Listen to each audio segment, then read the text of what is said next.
Yeah, so I had been working on a book for 6 years, and it was on compassionate couples counseling, since that's what I've done for 27 years. And so many of my clients have said, where's your book? Where's your book? Where's your app for my phone? Heather, translate this for what I should say back. Like, you drive me up the wall. I'm having a hard time listening right now. And they would joke about it. So I would start, but I wouldn't finish. And I've been applying for TED Talks, and I met someone on that journey who said, where's your book? And I said, yeah, I've been working on it. She's a coach, Ashley Mansour. And she had a great phone call with me. And she said, what is it going to take to get it done? I'm like, well, I'm kind of busy right now, and I'm doing an online program for speaking with the heart, for communication for people, and working on TEDx's. So next year, And she's an amazing coach. And she said, so that'll just be a year later. So I'm excited. And it's my heart. And what's been beautiful, I've had several people read it, and they'll come back and they say, oh my gosh, you have amazing exercises. And I do. So as I was in the program of writing the book, one thing came out that was very clear, which is there's a workbook to go with this. And so whether people choose to read my book, which I hope they do, or not, they could do the exercises also, just separately. And so that will be something that I'm going to have as well. But, 27 years, that's a lot of sessions. So there's a lot that I've learned, and there's absolutely some exercises that I've created that I see are highly effective. And so I just want to bring those to people because I know it can change their relationships tremendously. Okay, welcome to Living the Next Chapter. The doctor is with us. I love when doctors come by. This is great. Dr. Heather Browne is with us, and she's joining us from a place where I would much rather be. Now that I'm in Canada, but my guest is, she's enjoying the beautiful weather. Dr. Heather Browne, welcome to the podcast. Glad to have you here today. Wonderful to be here. Thank you for having me. Canada and California are just a couple letters off. A couple letters off, but a couple degrees off as well. So, yes. Thank you for having me today. Awesome. It's so good to have you on. I would love to jump into what you do and a little backstory, because when we talked earlier, you shared a little bit about your childhood, which really stuck with me, and something that happened in your family that kind of opened your eyes on how to care for people in a different way that many people would naturally gravitate to or be aware of.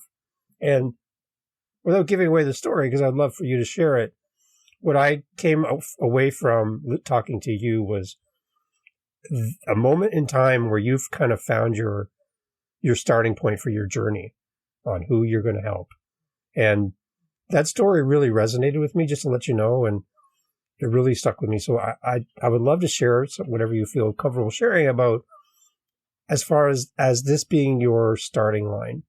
I really got the sense of this is where you found yourself. Can you share a little bit about the story? I'd be honored. So I'm a psychotherapist and a coach, and I have been so for 27 years. And it did start because of my childhood.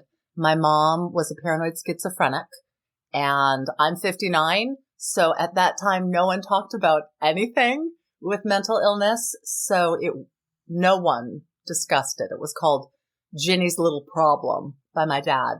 And at moments she was severe, and she believed that the helicopters that would fly over the house sometimes were coming to get her because she wasn't a good mom.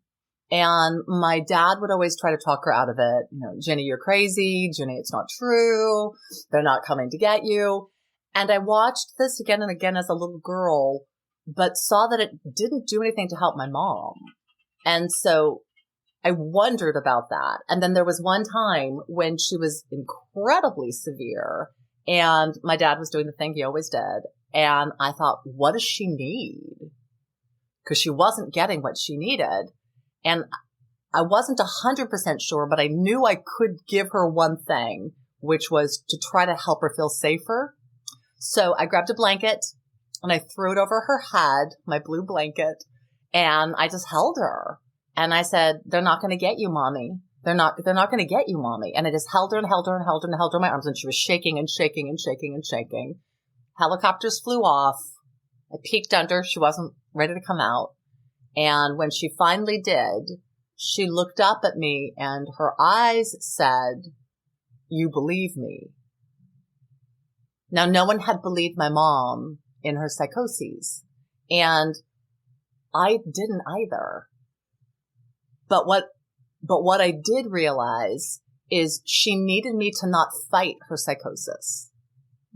So by creating the blanket, by just comforting her, I didn't challenge her in her reality. And in doing that, she could hold to hers. I could hold to mine, which was, Mom thinks the helicopters are coming to get her. Okay. And I loved her in that moment. And the way she was looking at me, I had the awareness that I had tapped into something that, at least in my little life, I hadn't seen before, which is, I don't have to believe what you believe. I don't. And you don't have to believe what I believe. We can live in separate realities. And at the same time, I can still be compassionate. I can still be kind. I can still be, in my opinion, human, and offer love and grace and anything that you might want from my reality. My mom did want safety, and she wasn't finding it in this reality, so she had to split. But she certainly wasn't finding it in her new reality either. So that thought stuck with me, that I had kind of uncovered a really important truth, that the key, in my opinion, for us as humans to do this walk of our life best is to find that place of connection, to find that place of compassion. And then from there, start the communication. We do it completely the opposite way. You piss me off when you do da-da-da-da-da-da-da-da. Why do you always do that? I hate that about you. Your mother did that. You did it 3 years ago and you said you wouldn't. Here we go again. We start with communication, and we start with words, which is 7% of communication, instead of starting with compassion, instead of starting with connection.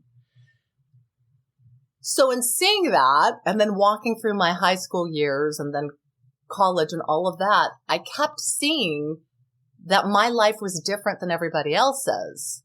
And I didn't like that truth, but it was the truth. And the more I embraced it, and the more I embraced it, and the more I embraced it, the more I realized that doesn't have to be a hindrance unless we make it a hindrance.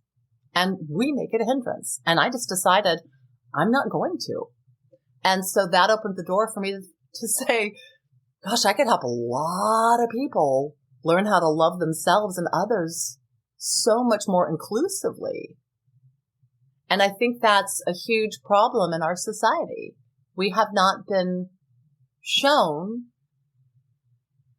and it sounds so weird for me to even just say it at this point, but we have not been shown how to allow someone to have their own reality. But why should everyone's reality be ours? It's so unbelievably egotistical.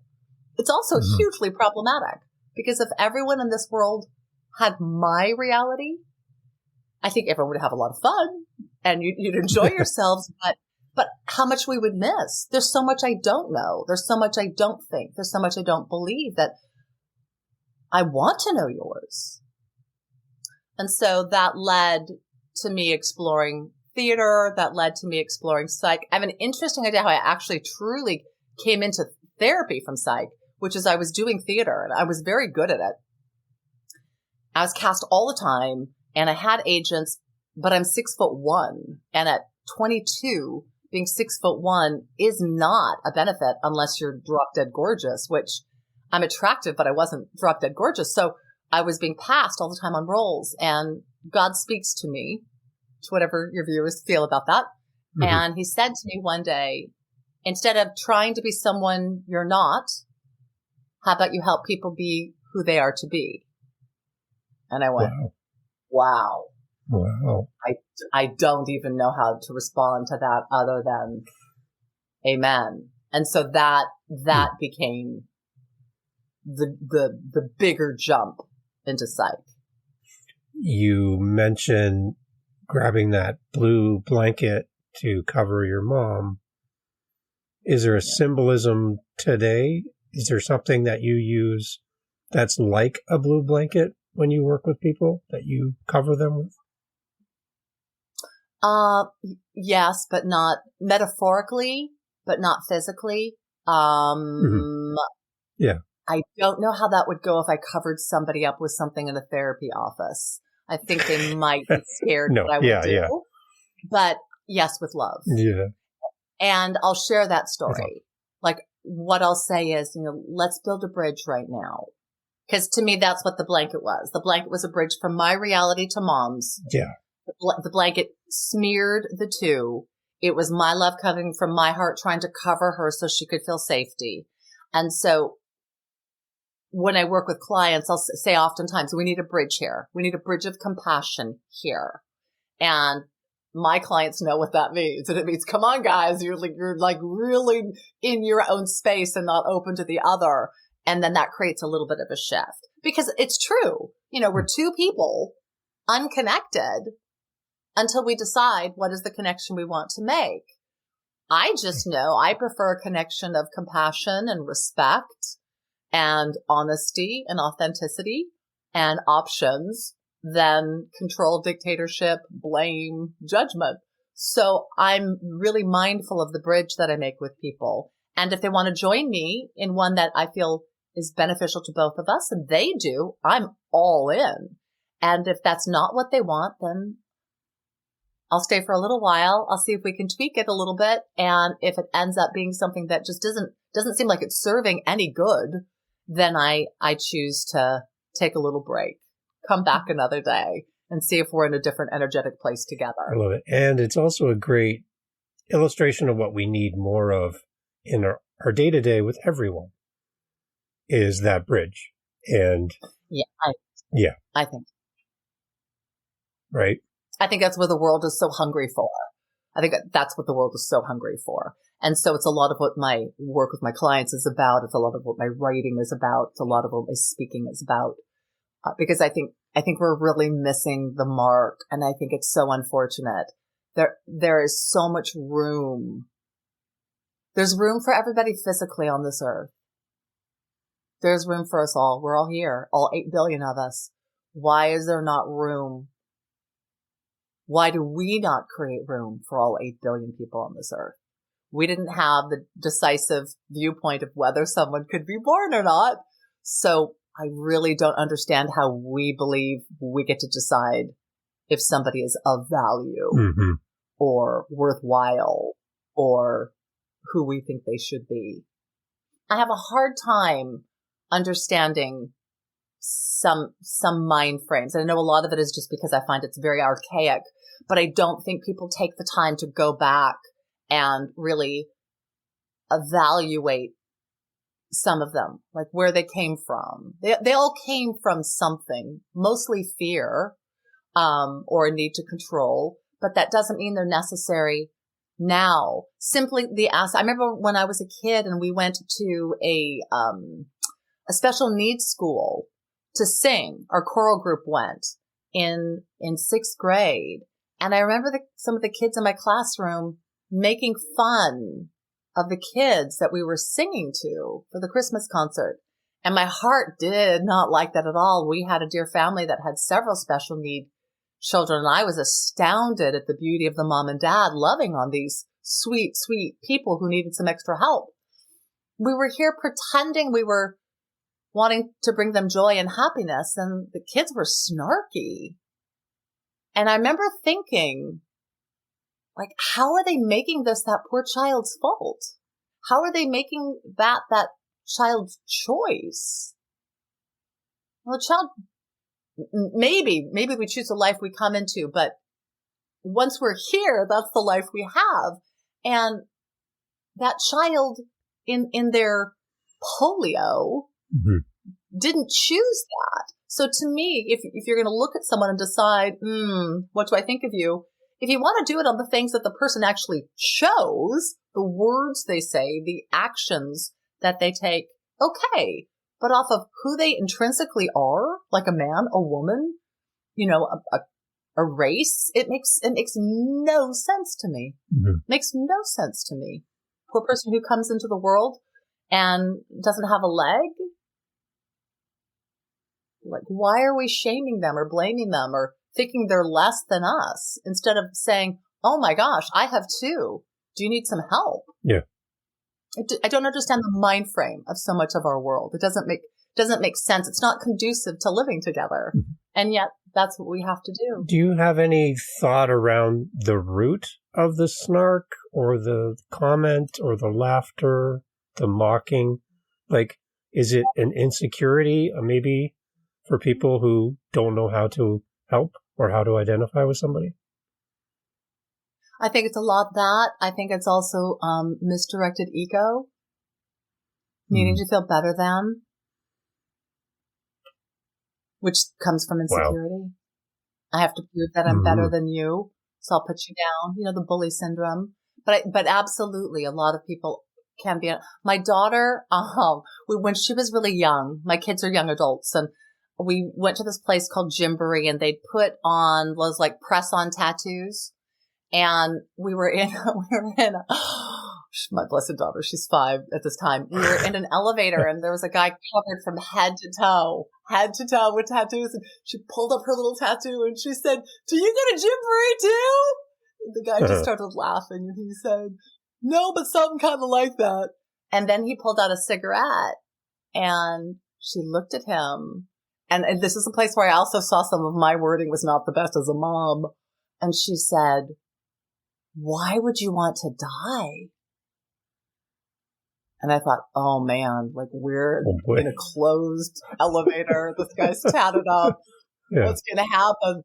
And he kneeled down at her and he looked at her and he said, honey, don't ever start. Don't ever start. Because I'm having such a hard time stopping. She looked at him and she said, I'm going to pray for you.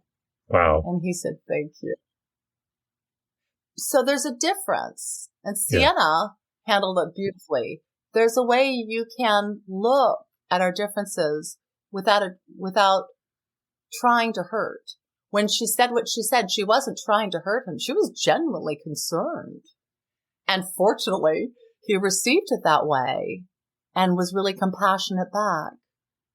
I don't have to believe what you believe, but it's really important that I believe that you believe it.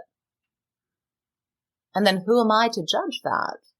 I get to believe what I believe. That's my choice. And you get to believe yours. I might not agree with you. I'm sure a lot of times I won't.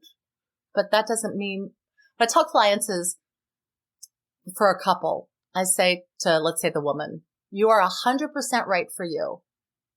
Probably about 60% right for him. And then I say the same to the man. Because everyone says, I'm right. I'm like, for you. You're right for you. But this isn't working with the other. So there's that bridge. How do I work with you? How do we find places of agreement? It's not going to be complete. How do we come together? It's a technique I use a lot with my clients when they're pretty diametrically opposed. Like, I want to go to New York. I want to go to Hawaii. I want to go to New York. I want to go to Hawaii. This is why I want to go to New York. This is why I want to go to Hawaii. And, they badger there. And I say, okay, let's go bigger. We're taking a trip. Yes, we're taking a trip continentally or with, US and possibly the islands. Yes. Okay. Budget. Got it down. Are you wanting big city? Are you wanting, beaches? And we start to find, well, I want big city. Okay. Well, I also want beaches. Okay. So we put that down. And then we start to say, temperature, cold or hot. And then you figure it out. If it's a big city with a beach, if you want both of those, like my most important is a big city, your most important is a beach. Well, there's Honolulu. There's going to be places in Florida. I mean, there's places to make that work out. But what most people do is they just stay stuck on that, I want Hawaii. And that's it. Instead of figuring out, well, where can we come together? To me, that's what life is about. Where do we come together? Even individually, how do I come together within myself for this physical journey, this spiritual process, this human life? How do I come together with myself to do this as best I can to enjoy this as much as I can and to grow, because that's important to me, as much as I can. There's a coming together that we don't recognize. And yet we all want it. We all want to be included. We all want to fit in. We all want to be loved. But we don't look at all the places we don't allow that to happen. And when you start to, it is unbelievably glorious how many people just hunger for that. TikTok is a place that's exploding right now. Yeah, people wanting love.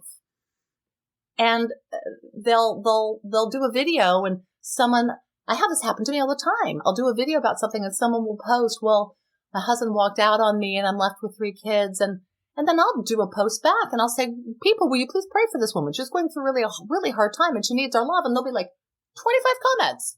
I'm praying for you, sister. Talk to me anytime. I've got a boat if the kids want to go on the boat.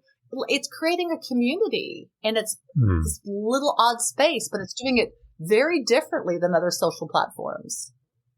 So there's a desire. Years and years and years ago, we used to belong to tribes, clans. Yeah. We have a hard time even belonging to our families now. Yeah. We're not doing a good job in a lot of ways. And so my thought is, gosh, how can I help people do this differently if they so want? Wow. It's amazing. So you are now on getting close to the finish line of your author journey. Can we talk a little bit about what you're up to on the author side of what you're doing? Yeah. So I had been working on a book for 6 years. And it was on compassionate couples counseling, since that's what I've done for 27 years. And so many of my clients have said, where's your book? Where's your book? Where's your app for my phone? Heather, translate this for what I should say back. Like, you drive me up the wall. I'm having a hard time listening right now. And they would joke about it. So I would start, but I wouldn't finish. And I've been applying for TED Talks. And I met someone on that journey who said, where's your book? And I said, yeah, I've been working on it. She's a coach, Ashley Mansour. And she had a great phone call with me. And she said, what is it going to take to get it done? I'm like, well, I'm kind of busy right now. And I'm doing an online program for speaking with the heart, for communication for people, and working on TEDx's. So next year, And she's an amazing coach. And she said, so that'll just be a year later. And I'm like, yeah, but that's a better time. And she said, Heather, it's been 6 years. When's the best time? And I went, okay. So I signed up. She has a wonderful program, and she walks you through how do you write a book? How do you research it to make certain you're different? How do you know the whole process? And then you orchestrate the whole process and you put it into this beautiful, beautiful outline of the bullet point you're going to hit in every single chapter. And then you can walk through it smoothly. Then after you've done that, you go back and you do it again because you have a lot of refinements to do. And then you take it to an editor, and then the editor comes back with what they think and what they feel and the places that they want you to change it before you take it to a publisher. And that's where I am right now. And so I've gotten my edited manuscript back, and I'm incredibly grateful because the woman Melody absolutely sees my vision. And she's great at helping me see where I can make it clearer, cleaner, sharper. So we're in the process of that right now. That'll be for 5 weeks for me to go through and sharpen it up and tighten it up. And then I learn how to approach publishers and submit whatever it is that they would like with the query letter, and look for publication. So what I've been told is that once you're accepted for publication, it's about 6 to 9 months on their docket to get it to be out. So the thought is possibly the end of the year, otherwise the beginning of 24. I have been published before. I've been published. I have 3 poetry books, but I was approached by the publishers. And so I just submitted the poems and they did all the rest. This one's different because I'm a part of the whole process. And with my baby, that was important.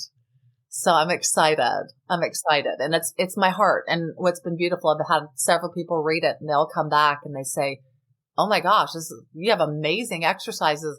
And I do. So as I was in the program of writing the book, one thing came out that was very clear, which is there's a workbook to go with this.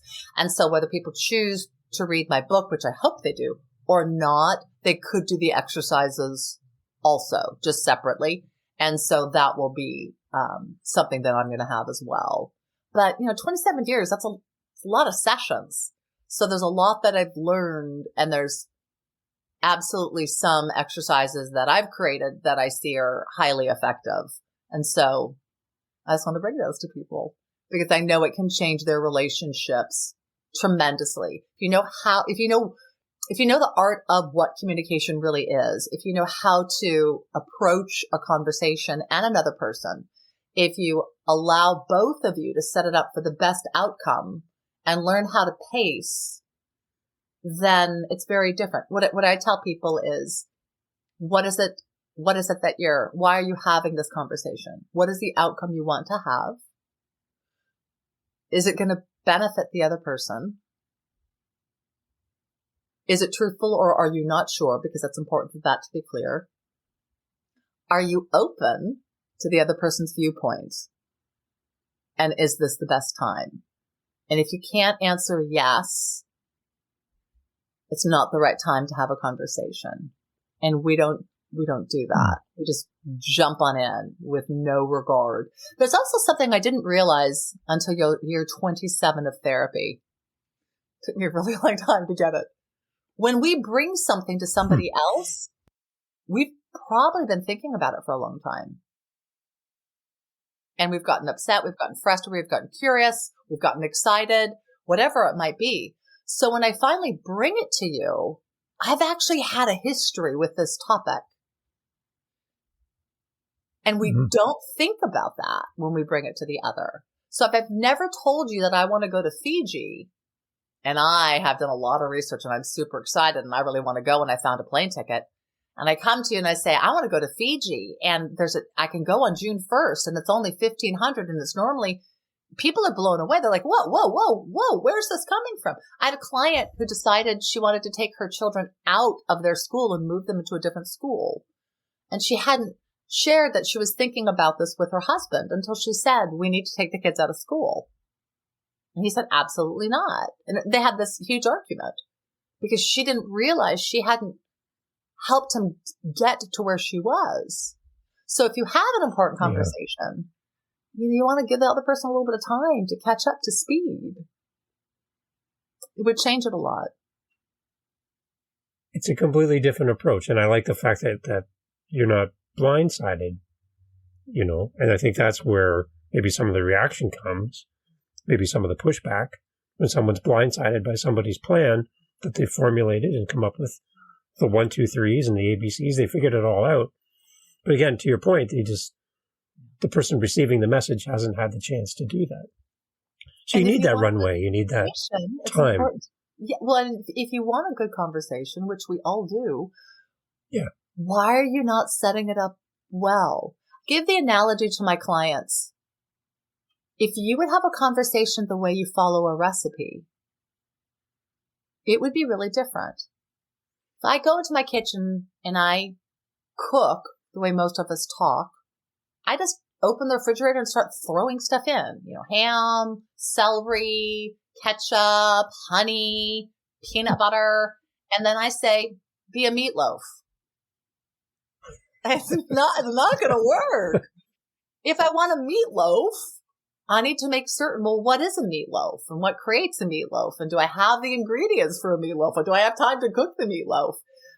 But we don't look at it that way. We just jump on in. And because communication is such a huge core to who we are with another person, to our story and our message and our narrative, it's pretty wild that we don't respect it more or the other person's more. And so that's a lot of what I try to do. That's a lot of what my book is about. How do I engage with you that you have a completely different childhood, completely different experience, different feelings, possibly different gender, oftentimes, most times different gender. How do we come together with the fact that we are so different and are going to do life differently, but how do we do it the best we can, walking along side by side? And there's a lot that you can do that people don't realize. But there's got to be room for the other person. How can you be in a relationship if there isn't room for the other person? My dad wasn't making room for my mom. No, they're not. No, they're not. No, they're not. You're crazy. No, they're not. He was negating her again and again and again and again. And if you think about it, my poor mom, like, she was finding a really bizarre way to not negate. Like, I can't be in this reality. Okay, let me come up with a different one. Let me see how this one goes for me. She was really trying to not negate. And so she needed to have some place that was hers. So this reality didn't work for her for whatever reason. I know some reasons, but then she created another one. And then my dad's trying to take that away. He thought he was helping. Of course he did. Bless his heart. He was so over his head. But trying to take somebody else's reality away doesn't help them. What helps them is sitting with them until they can let their reality go. Forcing someone to let go, demanding someone let go, they might, but they haven't internalized it. So then they're doing it for you. I had a couple, and the wife wants the husband to stop drinking. First session, he doesn't want to stop. She absolutely wants him to stop. Came up with a pseudo compromise, which is he's not drinking during the weeks and he's going to pull it back on the weekend. And then she said, but don't do this unless you want to. I have kind of a strong BS factor in my office. And so I said, absolutely not. No, he does not want to stop drinking. He wants to drink every single night. He is not doing this for him. He's doing this because it's important to you. And that doesn't have to be a problem unless you decide it's a problem or he decides it's a problem. He doesn't have to do it. He is choosing it, but he is choosing it because it's what you want. And I said, let's be completely honest. You guys wouldn't even be in my office if he wanted to stop. Or you didn't care. You're in my office because you have a different desire than he has. She kept going back to, but I want this to be his choice. I'm like, okay, on one level it is, but it's not his primary choice. It's how does he deal with the choice that you're making? And we need to be honest about that because there's a place for him to have more credit and there's a place for her to stop guilting him. And there's also a place for her to look at, this is going to be hard and it might not go as well as she'd like. And that doesn't mean he doesn't love her. It just means he has a really different wish for his life. And that's something they got to figure out. It's a great example. I love that you're saying that he's doing that for her. That's, that's. He doesn't want to do it at all. And I kind of doubt it's going to work, truthfully. But that's for them to decide what they're going to do with that. I think we all sometimes come to a place in a relationship where we're told, I can't be with you with this.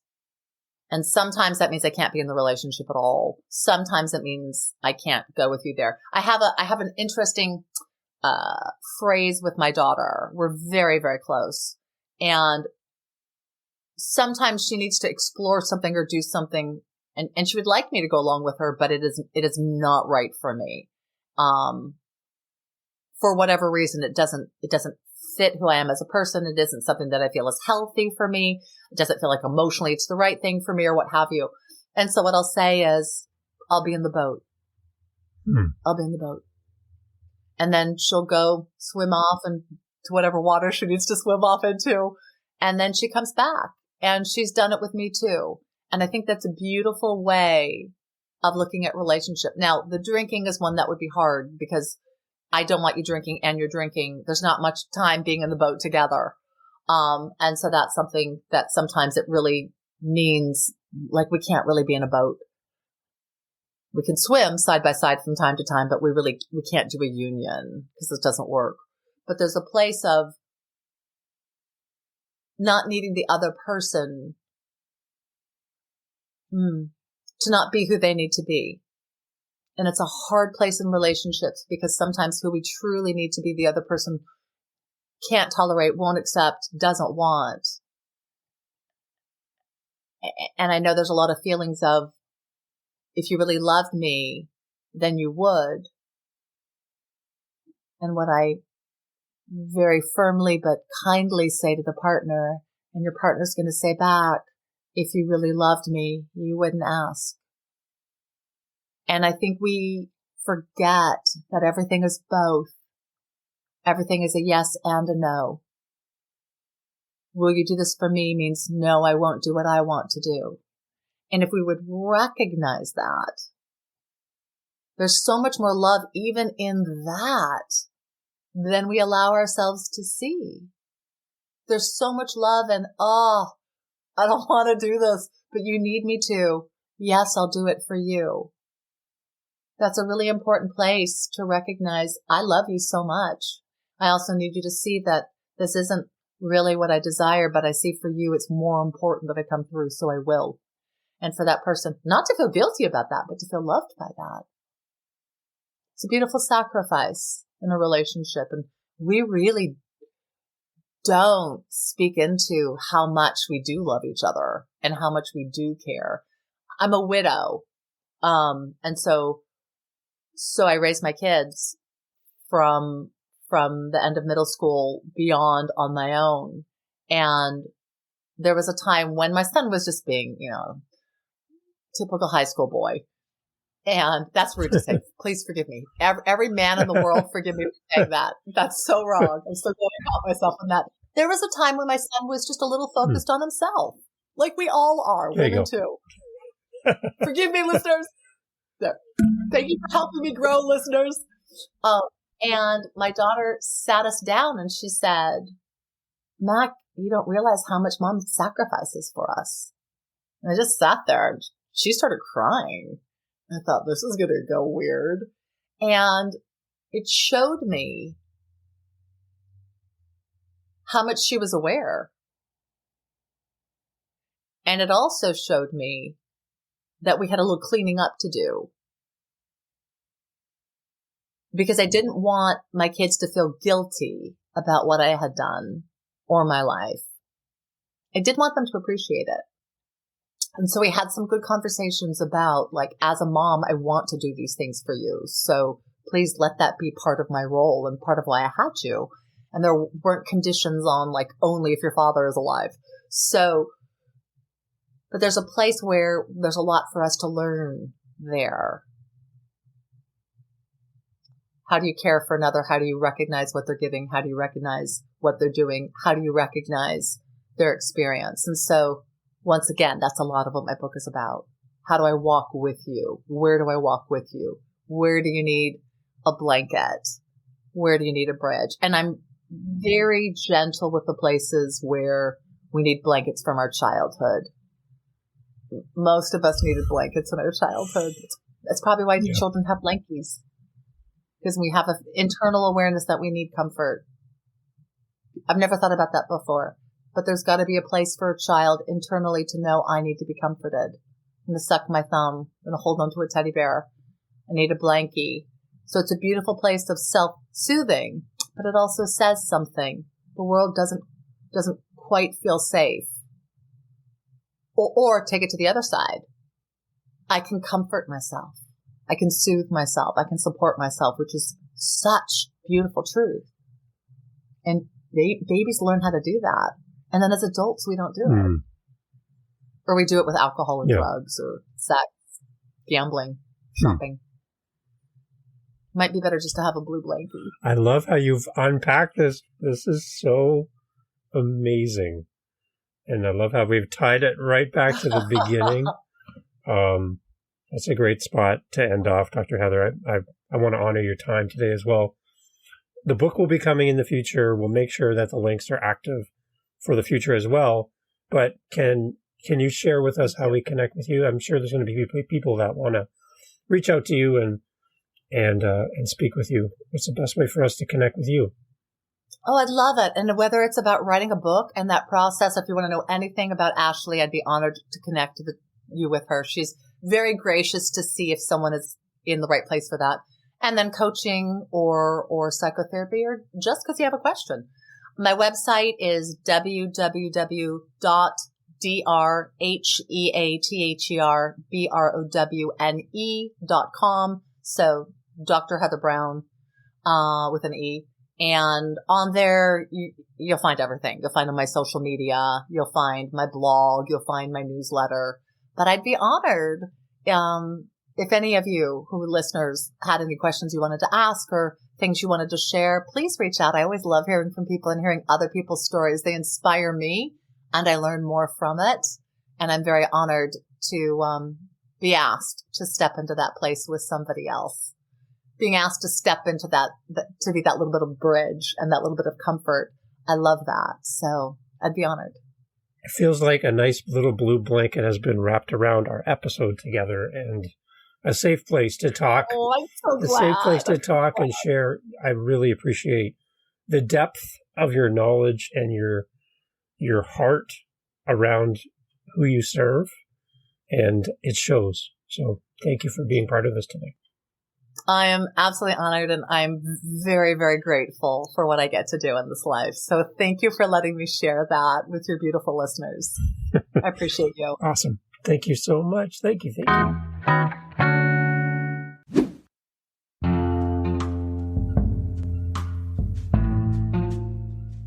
Thank you for subscribing and following. And you're listening this far in the podcast, so you are my best friend. I'm sorry, but you are now my best friend. So welcome. Nice to meet you. Thank you for being here.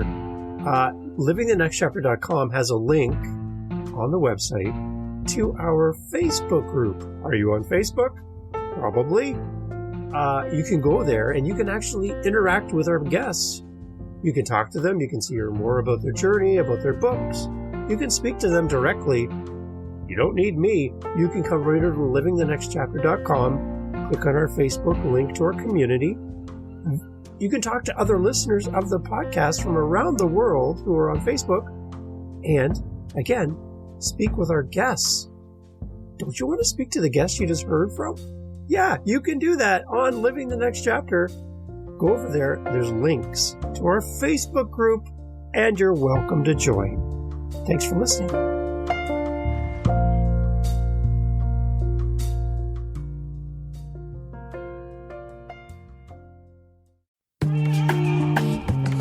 Mindshift Power Podcast, the podcast for teenagers and those who work with them. There's a huge problem in America today. There's a very large disconnect between teenagers and the adults who work with them. I'm looking to bridge that gap with real, raw, honest conversation, not held back by the chains of political correctness. You cannot solve a problem you do not understand. Want to understand teenagers today? Listen to this podcast. This podcast is for teens in the U.S. and Canada. To learn more, go to fatimabay.com/podcast or just look for Mindshift Power Podcast on any listening platform. I look forward to you being a faithful listener.